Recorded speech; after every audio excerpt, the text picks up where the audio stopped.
Good afternoon. Maghahatid ako ng aking alaga, guys. Gilid lang anak, gilid lang.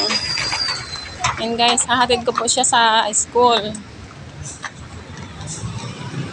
Nak, tumingin ka anak sa sasakyan anak, oh. Tumingin ka. Ha, wag kang tingin ng tingin kung saan-saan ha. Yan.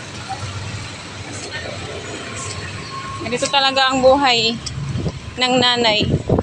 Hatid sundo sa school. Yan.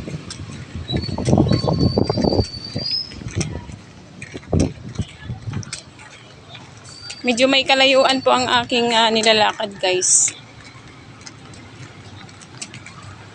Nak, gilid, gilid, gilid. Gilid lang, anak. Doon ka, anak, humarap. Yan, gilid.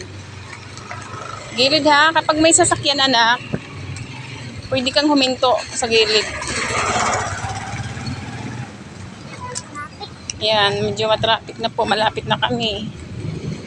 And guys, thank you for watching and God bless you all.